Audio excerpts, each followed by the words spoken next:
Hold on, guys. I'm awful at doing intros. Here comes the new intro right now. And everyone else be quiet.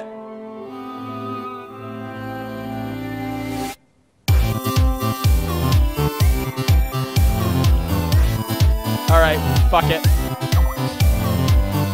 I'm shutting all this shit down. There we go. It's all going down. I'm awful at doing intros. We're coming up, and there's shit going on and things happening, and I don't have any fucking clue. People are on camera now. I'm gonna take a drink of my tankard real quick.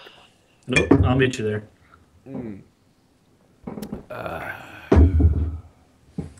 All right, guys. Hey, guys. Welcome to the Trinity Force podcast. Just episode number 135. My name is Adam Ponophobia Cogswell. As you can see, there's a great group of guys right in front of me. A brand new face has joined us this week. We will get to him in a quick second before I talk more about myself and this amazing beer that I have in my hand right now. If you're watching live, you can see it. You mean amazing mug? Well, you do have an amazing mug. The mug is much higher quality than the beer. Let's be real. Wait, hold on. That's Teenage Mutant Ninja Turtles for the kids watching from home. That's right. For you guys who are out there listening to MP3, I'm holding a giant liter, 40-ounce Teenage Mutant Ninja Turtle mug. I have Steel Reserve in this mug this week, so the podcast now is the Malt Podcast. So you know, we hit I that hate you. Days in Philly. We're struggling. We're struggling this week, so Chira's with us. Hi. DeClaude. Howdy. And Tom Meringue. He is now our new host of the, I almost said Inslock, the old host of Inslock We've podcast. taken over. You know what? Just introduce Hello, yourself everyone. and fucking talk. Yeah. Hi, everybody. I am Tom Meringue, or as I was known on the Instalock Mid podcast, Mod Ganorum. And thanks for having me on, guys. Yeah, absolutely. So as we need to go into that. This is going to be podcast news, etc. So, guys, as you heard on the last episode, and if you've been watching Twitter, we have some fantastic news coming from Trinity Force. First of all, it was the OzLO podcast, and now we are bringing you the LCS-based podcast. There's not a name for it yet. They're working on it. One of them was like two Toms and a pizza place, and another one was Two Toms and one Wrecker's record. penis. Wrecker's Penis steals the show. Oh my God. Actually, the one I thought was the best was Bong Hits and Beards. I can dig that. Because they all have beards. I don't smoke, though, so is it... So Wrecker throw that smokes one out the enough for window. both of you, so it's all right. That's true. And you count as beards. I liked the idea of letting the fans of the Trinity Force podcast pick. That is going to happen. And then that's vote. part of this. We'll talk about Intrigue. Spoilers. people bringing up Sheen Procs and stuff in the podcast. Let's not talk about that shit. I like Sheen Procs. No, hold on. So, Me too. and just to make a comparison of what we're drinking today, compared to Steel Reserve, I have Pale Ale Newburyport for my Massachusetts friends out there, and a much more sophisticated Stein as my autofocus freaks out. So, cheers. This is sophisticated my Cheers. ass. Nothing gets better than turtles. Raphael, kick your ass, motherfucker. Beats the crap out of my wild turkey informational mug. Oh, do you got a couple fingers of wild turkey in it? Fingers, because I'm declawed. Clever. Well said. This show already. Sensitive subject. Don't talk about my hand.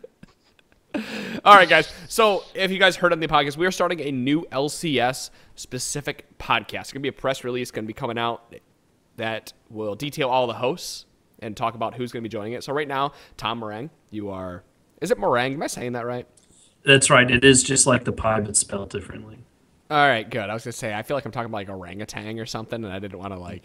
That was a highly used kindergarten insult, though, so I can thanks for imagine. bringing me back there. Not going to sleep well tonight. All right, well, Tom Meringue is going to be the host of this new LCS podcast. This is why we brought him on this week. Obviously, Dom is not here, so it was a perfect time to bring him on and talk about this. Optimus Tom, you guys know who he is. He is a very... he has his foot firmly in the door of Riot. He is doing statistics and analytics for the European LCS, and so he knows everything European that you need to know. And then we brought Wrecker in on too. And while we were looking to do this podcast, Dom and I put this together in like 2 weeks. While we're looking at this, I thought, all right, Optimus Tom, have to have him. And then Wrecker, because he was part of the podcast and has time now, have to have him. And at that point, those two, 100%, nothing against you, Tom, could carry a show by themselves, right? But when I started thinking about it, I was like, they could carry a show, but can they wrap it back in, and can they get the show moving? And that's when I said, no, I got to get Tom in on this to help out. Well, I'm happy to help. For those of you who ever listened to the Instalock Mid podcast, we were a smaller group, kind of a startup out of nowhere. Just a couple of friends who really like to talk about League of Legends. It actually started in my apartment in Rochester. Me and my roommate Aloysius, we would talk about this every day on the way home from work, and we decided to make a podcast. Brought in Rensler, somewhere way down the line we brought in DeClaude, and then it got too much and we couldn't put out a consistent show, so we all stopped. But crawling out of the podcast retirement, I got contacted by Adam, and I'm really excited to get it going.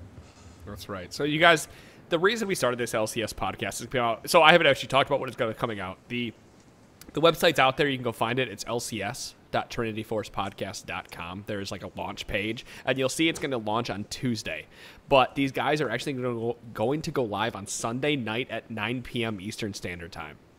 And that's about right when the Challenger Series starts. I know a lot of you probably don't watch the Challenger Series, so we figured it's a really good time. And they're going to break down everything that happened during the weekend. Actually, Tom, why don't you take and tell us exactly what you expect out of this podcast and why we are bringing it to people? Sure. So when you guys reached out to me to start this podcast, the one thing that got me really excited was the ability to take sort of the chaos and everything that's going on with the LCS and all the inside jokes that the casters bring out and everything that's going on other communities like Reddit, and condense that down into one conversation by a group of guys who just love to talk about League of Legends. So each week we're going to be recapping the week's events, talking about what's coming up in the future, talking about the players, talking about the teams. We're not really going to focus as much as we can on the actual gameplay, champions, who's getting picked, who's getting banned. We want to focus more on the actual teams themselves and the executions. Right. Gameplay, patches, items, that's more the Trinity Force's specialty. We're going to be really focusing on, what it is to be a pro sports player and then, being in the LCS. Right. And, you guys will hear things like when we see balls pop out Rumble and they may make a good play of him roaming, they'll definitely discuss a lot of those plays. And maybe, Mordekaiser gets picked once. Yeah, they'll talk about it. But it's not going to be like, all right, Mundo is picked every week. Why are they picking Mundo? Yeah, let's break down the stats. That's not what it's for. So I know a lot of you guys are super excited to hear about this. We just never felt like we could give you the LCS content that you wanted on Trinity Force. So, to hype this up more, these LCS podcast name with coming, talking about the name now. This is, if you're listening right now, stop for a moment and really listen to what I'm about to say. I'm going to give you a second. Okay. We need a name for this podcast. We're not the most creative bunch of guys. We can talk about League of Legends all day and make sure League of Legends gets talked about, but when it comes to the graphics and designs and names, we're lost. So if you have a really good name for a podcast and you really want to get out there, email feedback@trinityforcepodcast.com with a name for an LCS-focused podcast. And if it's chosen, you'll get a shout-out, and the podcast will be named what you asked for it. And I'll find a way to give you a little bit more credit, like, named by whatever in the first 3 or 4 episodes. So, fans, if you're listening right now, we need to hear what you're talking about. Chira, DeClaude, I'm assuming you guys are as excited as Tom and I are. I want my mind blown. Oh, yeah. It will be blown every single week. I'll have something to do Sunday nights. Well, at least something's getting blown every week. Ayo. I don't get it. Unlike some people, I've had a long-term girlfriend, Adam. What? What? What? What? I mean, we've all been there, right? Whoa. Well, this podcast, hold on, let me take a drink from my book, because this podcast is taking a turn for the worse already. Was there a Yasuo joke or a Janet joke in there? I don't get it. Just Jana. Fuck. Yes. Does she? Right. Yeah, she does. Man. All right. Reeling this back in as we talk. So we've talked about the LCS podcast. You guys know where to find that. That was the big news part of the podcast we wanted to talk about.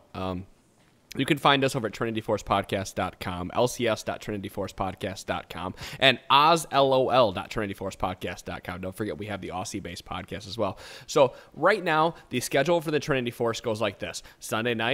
Sunday through Thursday night, Trinity Force is going to be going live on this channel you're watching right now, twitch.tv/T-Force podcast. Sunday night is the LCS podcast. Monday, Trinity Force. Tuesday night is going to be either it's going to be OzLOL or another podcast we're in the works. You'll also be able to find the Best Yeti. He'll be streaming on those late at night as well. Wednesday nights, T-Force podcast, and Thursday nights, Battle Arena. So yeah, I just talked about Battle Arena. You guys are like, "What's that? Oh my god!" I feel like news segment. Let's go for 20 minutes. Fuck it, why not? Fuck it, we're already doing it. Hey Adam, what is Battle Arena?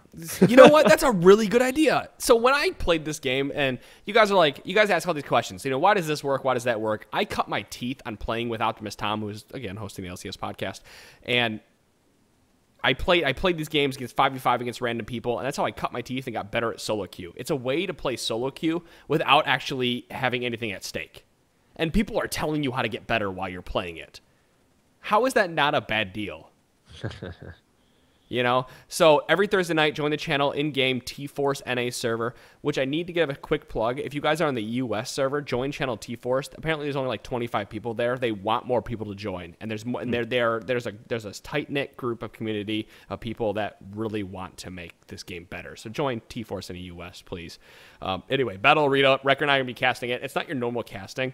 It's going to be, this is how you get better. You made this play. You built wrong. And we're going to be brass about it. Like, you should not be building Spirit of the Elder Lizard out of the jungle on this champion. You should not be building Nasus in this way. You should not. You shouldn't build a T-Force on Nasus when you're like 100 CS behind.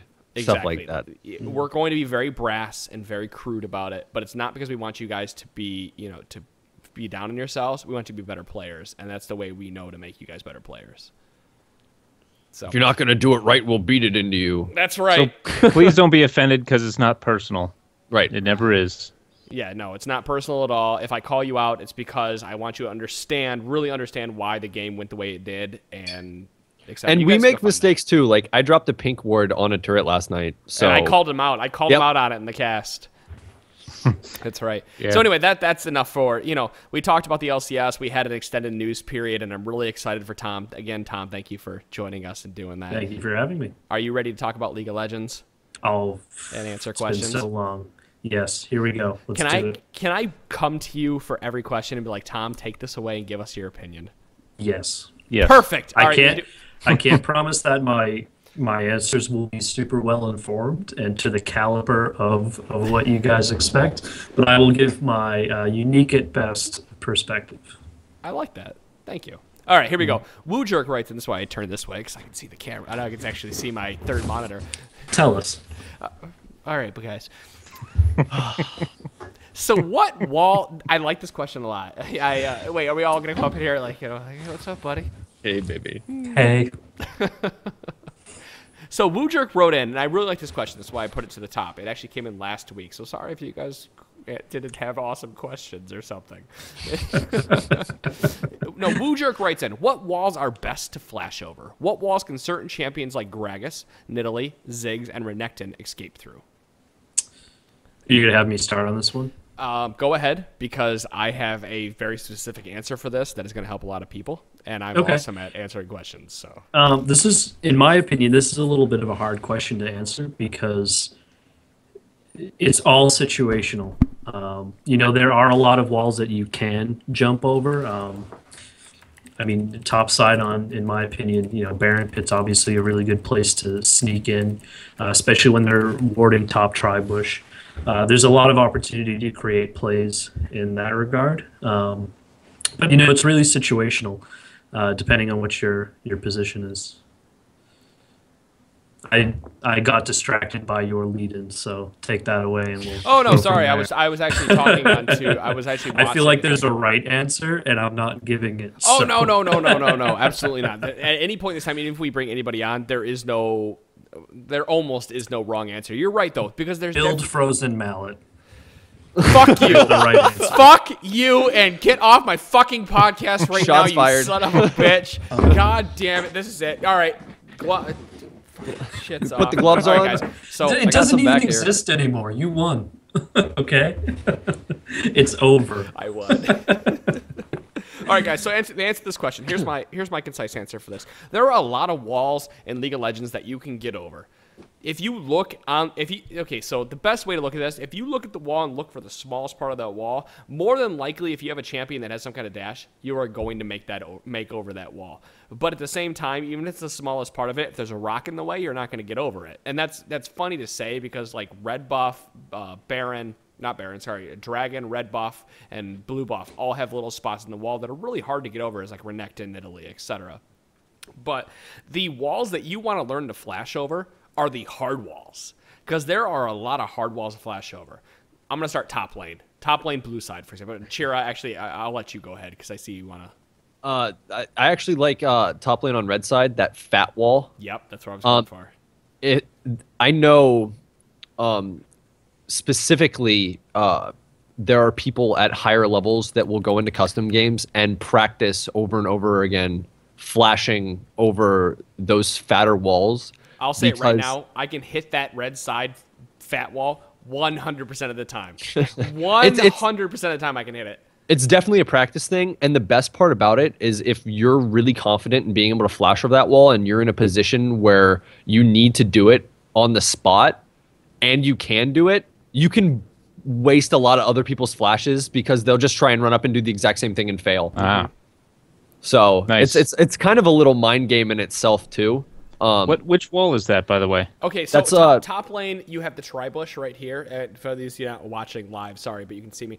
You have the tri-bush, and you have that big fat wall that blocks the tri-bush into the lane. Yeah, that big fat wall between the river and the tri-bush. Right, there's a spot, like, if the wall is this big, and you see where my hand is, there's a spot in, like, the bottom middle part of it that's the only spot you can walk up to and flash over. It's really hard to understand where it's at. Like, maybe there might be, like, a little bit of, like, a flower or something in there. I don't know. Right. Tom, you look like. I mean, the old adage, keep it simple, stupid. I don't know how to explain that flash. No. In 99% of the scenarios, you're not really going to need a crazy trick shot to get out of a situation. Sure. It's a valid question to ask for sure, but well, here's the thing: that 1%, there are definitely times where you're. I'm going to keep going with this top lane one, where you are pushed and you're pushing them hard, and Vi. We'll just use Vi. The jungler walks around and ganks you from river, and if you flash while you're in lane, you're not getting out. It's a wasted flash. You've wasted a cooldown. You're dead no matter what. So your only hope for that is your trick shot, and that's why you need to practice her trick shots. There is line of sight, so she can't target you with her ult, kind of thing. Yeah, you flash over, she loses complete total sight, and you're able to run away. Because once you flashed over that, there's a big enough gap they have to run around. Right. They have to completely run around to get to you. So you have enough time to run back up into your lane. And I got to try this. Yeah, it's a fantastic flash. I've escaped so many ganks. There's another spot. I want to say it's by Wraiths. You can if you flash over Wraiths in a certain spot, you can make it just about into the quarter way into the middle of the lane. Yeah. So that's definitely a harder one to hit too. Sure. More to the core of the question, though. What about specific champion abilities? I think you mentioned especially Ziggs. Right. Is there any enhanced capabilities with certain champion abilities? I'm thinking Jarvan, Lee Sin, or jumping that you can't do with a flash. That's maybe more appropriate to use as a flash. This flash is a long cooldown. Lee Sin's I don't war think there jump. are any of those that you can't get over with a flash. Actually, because there's no way you can get over that red side without a flash. Yeah, the flash is longer. It's Zig specifically. You got to hit the narrow spots, otherwise you're not getting over. So I mean that's true for most. Same with champions. Nidalee. Sure. Yeah, like Nidalee, Renekton, people with that shorter range stuff, they cannot make some of the bigger gap jumps. But like Sejuani, if you want to keep a little charge. Yeah, I mean people like Lysandra can go anywhere they want. What about Corki? He's got quite a long jump on his Valkyrie. Does the Corki jump go over? It doesn't walls? go. No, not the thick ones. It'll go through. It goes over walls like anything else does, but it works the same way as the little jumps do. Yeah. Okay. Yeah, it's funny because all those jumps, every jump you can do, for the most part, I think maybe Riven is the only one that has like a funny way she can path over some of those walls because of how far the jump goes. But 99% of the champions, they're all little jumps, even if they look like they're big jumps. Right. So, there's another good jump you guys need to learn, and that is going from... Okay, so let's not just talk about jumps. Let's talk about getting over objects. I'm going to put this in there. So there are a lot of jungle camps in League of Legends, and there are a lot of times, like with the white edition, you can make it over to the white. But I saw you do it the other day as Pantheon. You E'd, grabbed vision, and jumped over to the white. Right. Correct. Which was sick, by the way. Thank you. That's a narrow little spot there. You can also do it on the narrow spots for blue and red. Because the little guys shoot ranged at you, and that's what reveals them. Wraiths you can do as well, but you can't do it to the melee golems because you hit them and you don't see them, but they're trying to run around and get you, so you can't target them. So, but yeah, that's a good one to mention here. That's a new trick. Now that Pantheon can do it to monsters and minions, you can use that. So it's nice.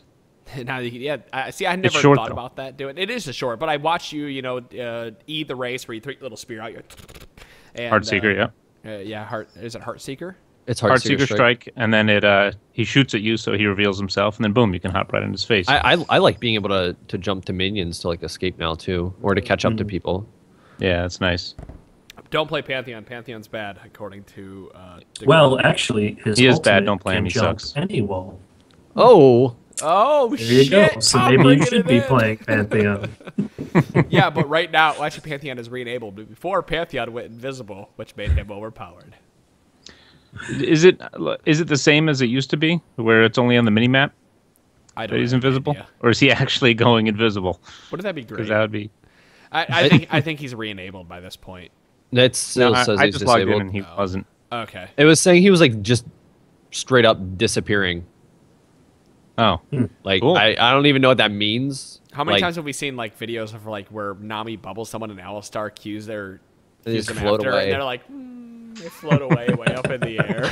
I don't even want to play this game It anyway. should be an ability. They just take you out of the game. I would love it. It's like here, back to base. Well, we were talking about a couple podcasts ago where there was a Dota character that could run across the field and punt somebody, and I always thought it'd be really cool if you could run from base and punt somebody back to base. Like that's Just not an extended Lee Sin kick. Yeah, super extended.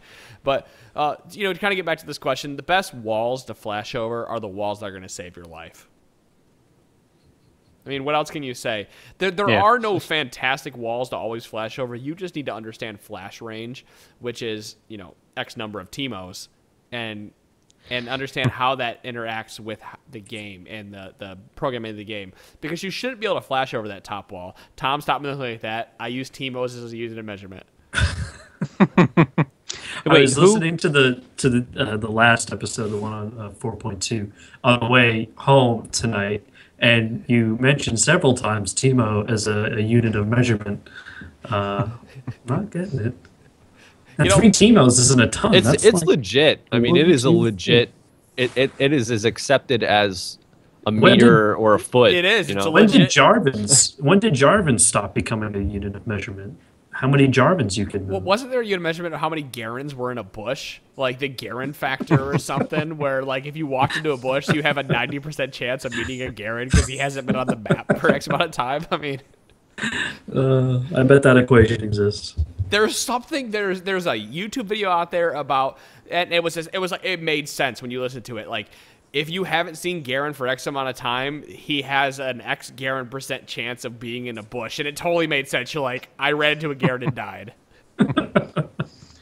Yeah, they used to have all sorts of things with that, like the little memes of the riot guys going to the riot building, and then there's a bush stopping them, and they all go, "Whoa, wait a minute." There could be a Garen in here. There's a bush there. It's pretty much either going to be a Garen or a Teemo Shroom, just whichever one you so think. I need count on it. Battle Arena. Yeah. We actually, the guy who wrote in the question, I don't remember his name at this point. I apologize, but he wrote in about Jungle Teemo. He played Jungle Teemo for us and wrecked it. I still really want to try on the this. Battle Arena. Yeah, on the Battle Arena.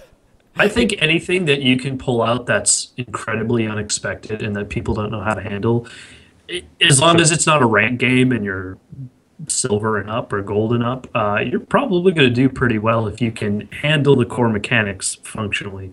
If you know how to jungle, you can probably jungle anybody with a little bit of help. You're so right. You are 100% right. And that's what I say, like, if you're in bronze and silver and you understand how to play something super properly and you've played it enough, you can play anything. I can play Xerath support. Somebody emailed in today and said, I've been playing Xerath support now that he's new, but I'm in bronze, but I still think it's going to work. And I said, and I just wanted to respond, but you're in bronze.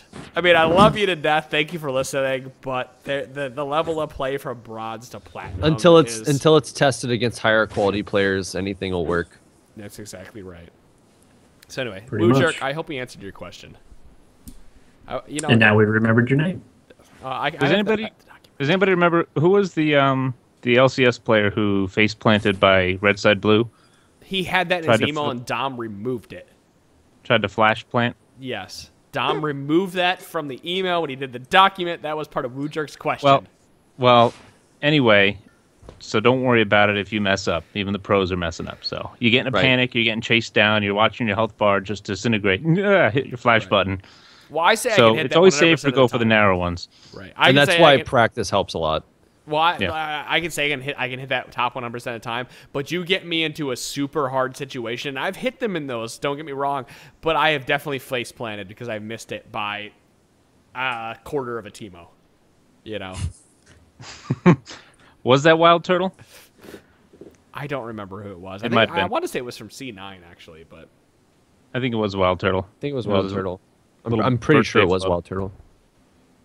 All right, well, let's move on to the next question here from a listener. Guys, while I'm doing listener questions, if you have any questions, especially if you have them in chat and we're doing this live, stream.trinityforcepodcast.com, we need more questions. We're getting to the bottom of the mailbag. I mean, we have enough for 2 or 3 episodes, but we want more of your questions, and we love answering them.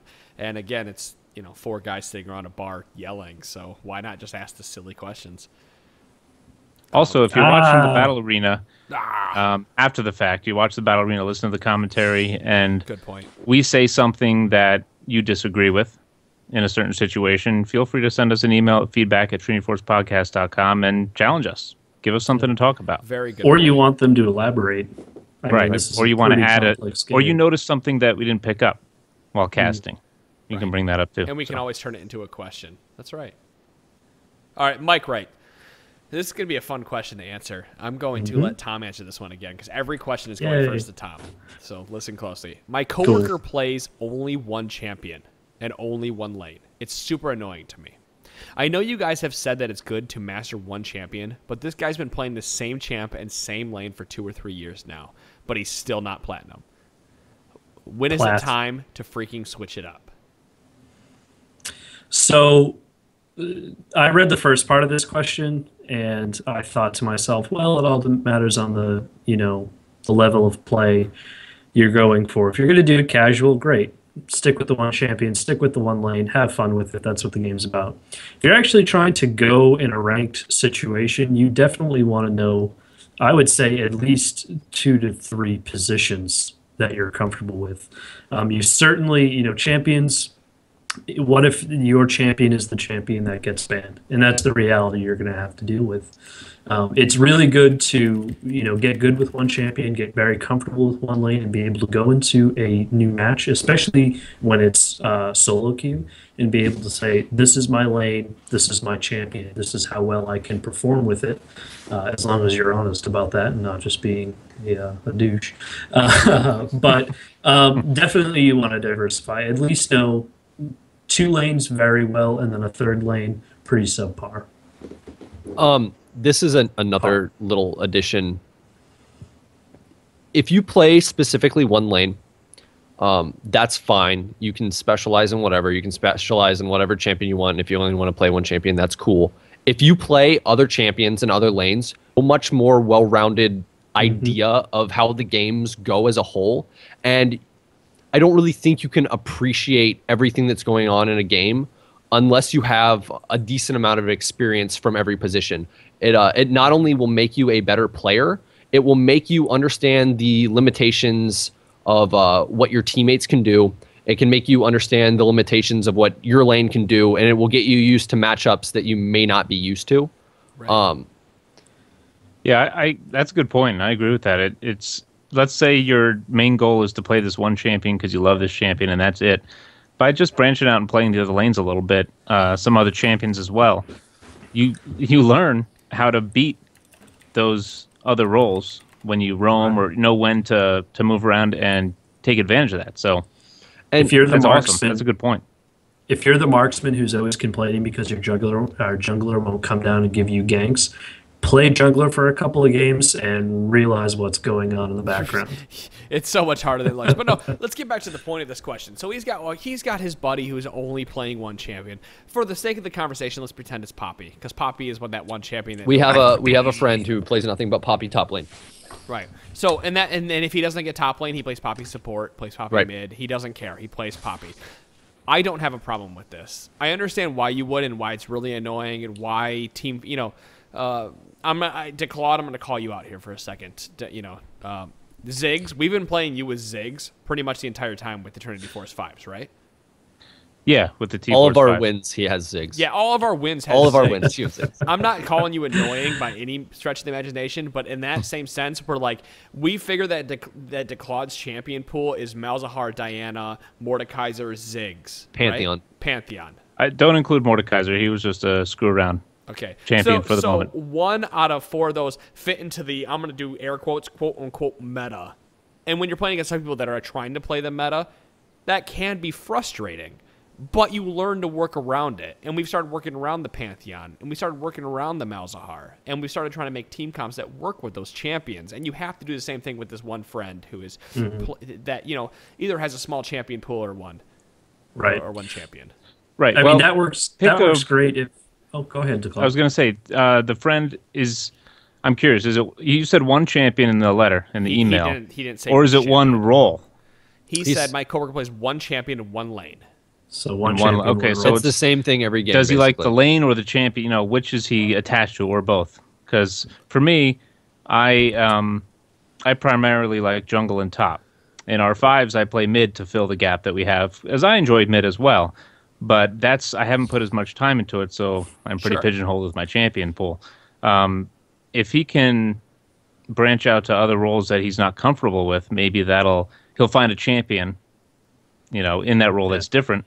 I was about to say, until he plays something else anyway, he might just immediately fall in love with some other lane or other champion or whatever. And until you have the firsthand experience of playing something like that, you'll never know. It's kind of like go out there and expand your horizons with your play style. And again, the more things you play, the more total understanding you'll have of the game, and the better you'll probably perform. You need to find champions that fit into his pool. If he's playing Poppy all the time and understands how to engage and wants to be invincible, put him to Tryndamere, for example. Tryndamere, while not the greatest, as the same as Poppy, doesn't have a stun or all that, does have an invincibility. So you're kind of going the same lines of, in the same lines of that, which I'm going to kind of bring this over to DeClaude. DeClaude, he plays Malzahar, who has lockdown, Diana, who's hard engaged, Ziggs, who's siege, right? And now you played Mordekaiser, who kind of does all 3 of those together. He can siege, he can blow somebody up. And if I was to suggest something for DeClaude, it would be another champion that would go off of that. Maybe I would suggest Gragas next, because Gragas can siege, Gragas can engage, and that's what you look at on Diana and Ziggs and Mordekaiser.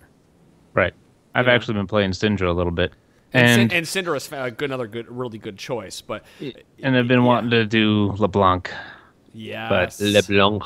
But you see how this is working, and I'm bringing DeClaude in this because you're really. I'm working on that role. Yeah, you're working on that role, and you understand, and your friend needs to understand that. Where if I'm only playing Poppy, for example, I know your friend might not be playing that, or might be playing a Kali. You need to suggest champions that kind of do the same thing or have the same ability that champion does, and that's going to open. And it'll even open you up for the future. I really like playing Nasus. Move to Olaf now, and understand the complete opposite spectrum, where you have to be hard engaged all the time. And then you understand play against him. Go ahead, Tom. Or just have him bring his gameplay into the battle arena and then have the guys just tear him apart for how terrible he is, and then he'll have to go to something else. Good point. Or you're terribly wrong and you should just let him go how he wants. Watch him get on the show and just shit on everybody. Please do it. Please play Jungle Best Teemo. top lane Please NA. tell me you're playing Jungle Teemo. Or you pluck the heartstrings a little bit and you play to his ego and say, "Wow, you are the best whatever champion I've ever seen. I think you would be even better in this lane. So why don't you try that out with this champion? See how it works." Right. Since we need that in this game, And if you're playing normals, who cares? You know how many times that Chira and I troll? You want to do something stupid? Talon, Lee Sin, bot lane. I mean, I know that wasn't Kale jungle. Fuck it. Let's go. Yeah, Athen and I did a whole series. Athen was one of the past members of Instalock Mid. We did a whole thing where it was just killing bots, double melee. Yes. Jarvan Wukong was the best, and we would get one first round of kills, and then we would either be unkillable for the rest of the game, or we would die every 3 seconds. I can tell you from experience, Yasuo Lee Sin bot lane isn't good. Bringing it back Really? a couple episodes. The guy actually responded to us in an email. We need to get back to that in the next couple episodes about how they played Yasuo in there and how they feel. There's a lot of people in this game that don't like that the meta the way it is because they see Dota 2. Again, I had another email come in today that I think I forwarded that was, is Riot pandering to the meta? Was his question. I'm pretty upset because you can't eat trees like you can in Han. Isn't that fantastic? And Dota's the same way. You can move trees away. But if you could eat trees, Maokai would just be pissed as shit and kill everyone. All right, guys, For every tree you eat, Sean. Maokai gets stronger. I'm going to ask this next question and let you guys go for it because I have to take care of something for about 45 seconds. So, Tom, this is all for you. I'll read it if you want to go and do that now. Yeah, talk to it and get there, guys. 45 seconds. Ooh. Oh, I had to pick a name that I can't pronounce. It's as Astradition. How do you finish a game when you were ahead? I understand the key points, objectives, turrets, and the like. As a jungler, I feel responsible for not pushing my teammates to objectives. But even when we do, something always happens and we either lose the objective or get in an unfavorable team fight. At what point do I need to take my team's lead and force something for our favor? Since I read the question, do one of you guys want to start it off? Sure. Yeah. The way, if you're ahead, and this is like the great blunder that I feel like always happens in silver, low gold, even higher gold, the team will be stuck in this idea that they need to keep pushing the lanes that they started in. It is, in my opinion, if your team is up significantly in the early game, you should just group and start shoving down objectives. Absolutely. And if you're playing out of the jungle, the best way to do that is to just make something happen in a lane. Say you get a kill somewhere, group and push it the fuck down, and then just be like, come with me and go to another lane and gank that. Worst case, you don't kill them. You can take the turret anyway. Right. Especially if there's like a large wave shoving in top or whatever. The other team, especially in again, bronze, silver, lower gold, even higher gold at some points, a lot of the times people will, like, the enemy laner will either come back to go take that large amount of farm that is now pushing down their lane just to simply do that. And they won't even respond quickly to objectives anyway. Sometimes they will, sometimes they won't. It's better to just take advantage of that lead. The best way I've heard it phrased is when you have an advantage, you want to keep it. Exactly. You want to keep pushing it. It's the same thing. If you're ahead, don't, if you're really ahead on somebody, get more ahead. Buy an offensive item on a tank or something. If you're going to keep that advantage, do something so you can keep that, like, you can keep brutalizing and beating whoever down. Right. But don't, if you're behind, you have to do the complete opposit. Don't get Reinhardt syndrome, though, and start being reckless and thinking, oh, I'm invincible, we're ahead so far. What does it matter if I dive in this? It's a game of balance of knowing how hard that you and your team can push, what you and your team can take without, like, becoming too greedy to the point where they can turn around and make you pay for sticking around too long. And that's the core of it, though. The typical, that breakdown that you experience where your team's ahead, everybody's so far, but then all of a sudden everything starts going wrong, is all focused around the team. You get your marksmen out there, they've got 1 billion kills, they've got a ton of great items, but they just need that little bit of extra gold to get ahead, so they go and solo farm. The other team rallies, kills the alone marksman. As the role of the jungler, it doesn't really matter what role you're in. If no one has taken the leadership position and said, hey, we're ahead, we need to move as a team and start taking objectives. Let's look at Baron, let's look at Inner Towers. You need to step up and take that role. Direct the team, work as a team. And pings are your friend. Absolutely, absolutely. Obviously, especially in a solo queue or even a duo queue situation, that communication factor becomes really hard. How are you going to reach out to them? How are you going to get them to focus in and do what you need to do to win? But don't get sloppy. Like, okay, we're ahead, so let's go take Baron. Don't bother sweeping. Let's just start fighting it. I doubt they have wards. We're here. at half health. Then they have wards, wards, and that Baron fight turns it around. Yeah, 15 minutes in the game. I should have posted this video. I should go post this video on the YouTube channel, youtube.com/TForce Podcast. We had just beat a team. We beat their asses. It was like 14-1 at 12 minutes or something. We closed the game out before 20 minutes, and then we queue up again. We get them again, and we're like, all right, we're obviously better players. We can fuck around, and we can win this game and play it like solo queue. And we had critical mass because we had Pantheon, which is about 35 minutes. We surpassed that 35 minute point or whatever it was, and we got our asses beat because we were playing around and messing around. And solo queue goes the same way. You need to look at your team comp and understand your team comp, and you need to continually ping and be very supportive of the team and say, this is what we have to do. And Battle Arena is going to tell you. Like, if you go to play Battle Arena, we're going to say all the time, focus bottom lane. Focus bottom lane, get dragons, take out mid turret, take out the next bottom lane turret, take out the next mid turret. Use your advantage and push your advantage. Stop split pushing and group. And this is important from like a laning perspective too, because I know we've talked about this from like a jungler perspective. You know, if you make something happen, shove down the objective. Say you're playing top lane and you take the top turret and you're doing pretty well and you're ahead of whoever's in lane. If you can, just go roam and go push down other turrets. Yep. Who cares if he takes yours? You know, you already took his. If you can take 2 other objectives in the meantime while he's slowly pushing down yours because he's probably behind, it's still a much larger net gain. We said last night, see red, see red, you're dead. That's what we were saying. If you see red in your eyes and there's a guy who is 1 in 10 and continually pushing top lane down, but you could all group together and push mid lane down, like you were saying, Chira, don't go kill that guy. He's not worth the gold. He's not worth your time to go kill him. Your time is better spent pushing those other lanes and getting those objectives. Objectives is still the name of the game in Season 4. I don't care if it's, it is no longer get to early mid or get to mid game very quickly. Now it is get objectives quickly. Mm-hmm. If you're up top killing somebody, that's 2 towers potentially that you're not defending and the other team can take advantage of. Correct. It's a really nice little bait hanging up top to draw away probably the most fed player if you're able to roam. It's a proxy sin strat. Yeah, and it's an easy way to make an excuse for yourself to say, oh, well, there's one guy up here, I'm up here, why can't you 4v4 them? Yeah. And right. Another thing like that too, a lot of times if there's one top laner who's beating the hell of another top laner, Renekton comes to mind. Great, you may be up 3-0 early. They're, again, critical mass champions. There is a point where you will not be able to just kill anybody you want. Right.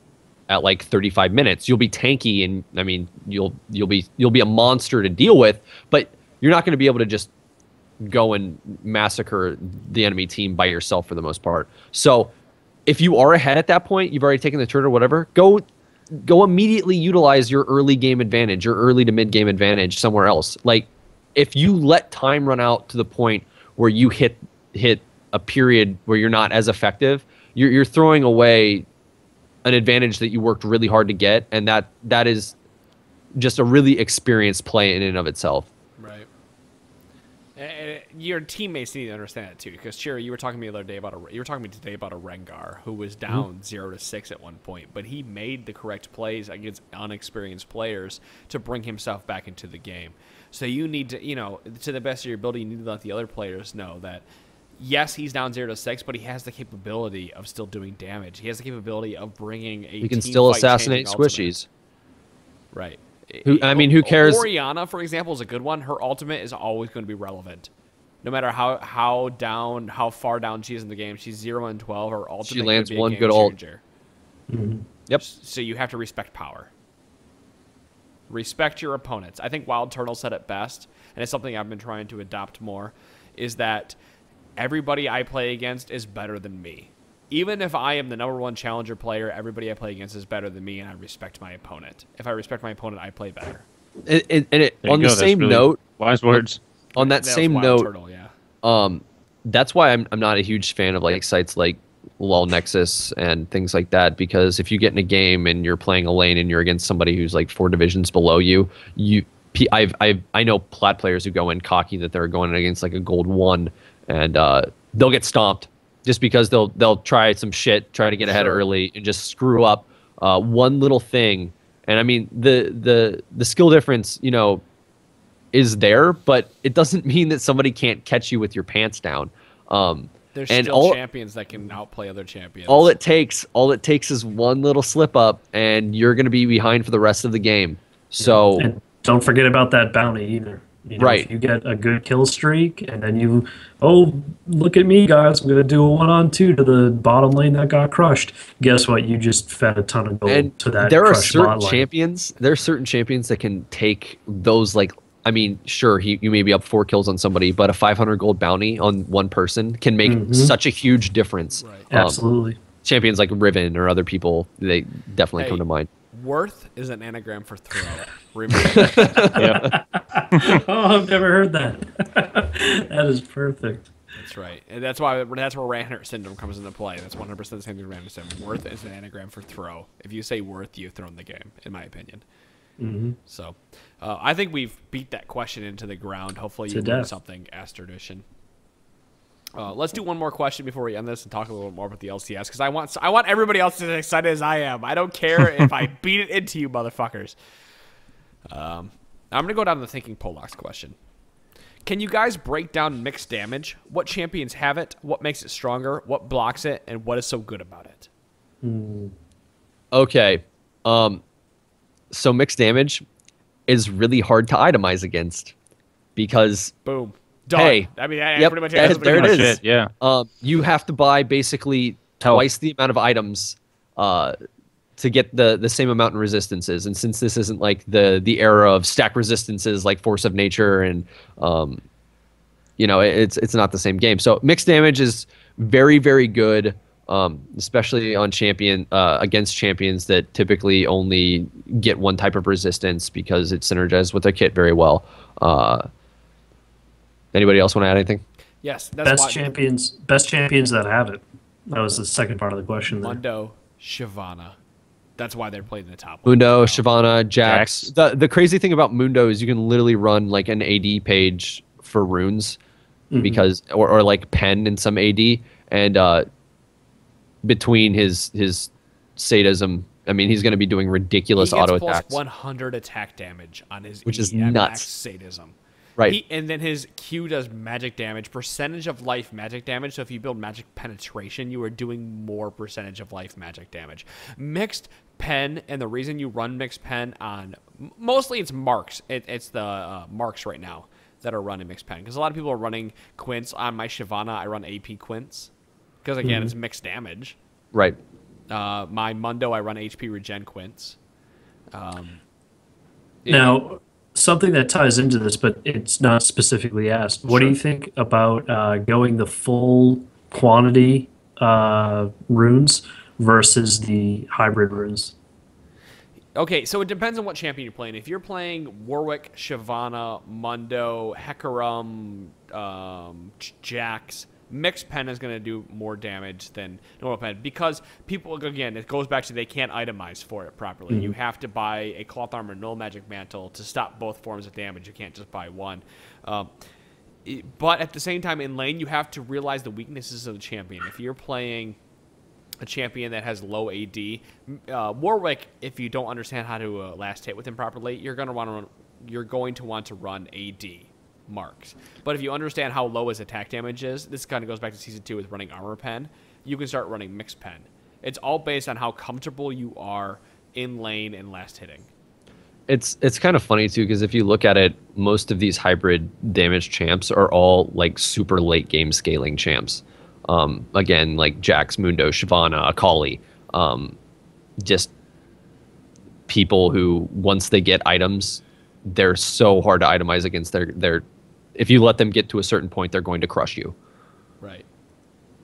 Right. And Akali's a good one to point in there too. You could probably run mixed pen and Akali. You might want to run actually full magic pen because you're not going to do your burst till 6 anyway. Right. And armor pen's not going to add that much more damage, but when you're running melee champions against another melee champion, that mixed pen is going to do more damage. You have to look at the matchup and understand how that champion is played to run mixed penetration. That's why I've talked about Hecarim in the past, because I thought he was a candidate for mixed penetration. And he might be somebody that could see some play in the top lane, perfect storm of picks and bans of Shyvana and Mundo. Like Shyvana Mundo's gone. He could see a play in the top lane. My only issue with that is if you build him damage heavy, he's way too squishy. And if you build him tank heavy, he doesn't do anything why not other play than his Jax ult. at that point? Right. Yeah, you're better off playing somebody like Jax. And when I say resurgence, I mean solo queue resurgence. Right. I love this tanker. Look at this motherfucker pick up this tanker, the full goddamn thing, and pull it right back. No, my girlfriend just opened up the door and handed me a cup of tea, and it was scalding hot. So I burnt my hand. Lady. Ouch. No, she's fantastic. Anyway, I know this. I'm gonna actually, do you guys have anything else to say about this question or anything we want to talk about? Tom, LCS stuff. I guess what blocks it other than just itemizing. I don't know. One of the better items, in my opinion, is Guardian Angel for this. Yeah, Health is pure health. Yeah, pure health is pretty solid just because. Yeah, I like to go Guardian Angel armor as pretty much if there's mixed damage, and then just stack health if there you are need a lot of to. times, like someone's asked me before in Shyvana, why are you building Guardian Angel 3rd? Because I'm not taking any damage, and if I die, you guys are gonna clean up the fight because I'm coming right back up. Right. Like there are times where you build Guardian Angel as your 2nd or 3rd items just because you're not dying. And don't forget, for you AD tanky champions, Sunfire Cape, that magic damage, that tick, Right. it is magic damage. Just adding to your own mixed damage, baby. And Yep. adding to your mixed There you go. damage. Yeah, exactly. That Garen mixed damage now. There you go. So, fun fact, the Ash skin is live within the next 24 hours.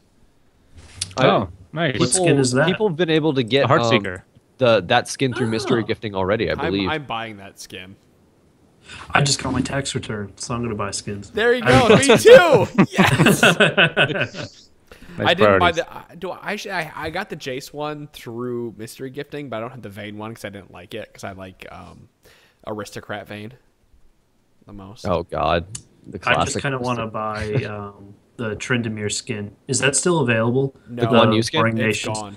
No. Yeah. I'll wait till it comes back up. You missed it by a day.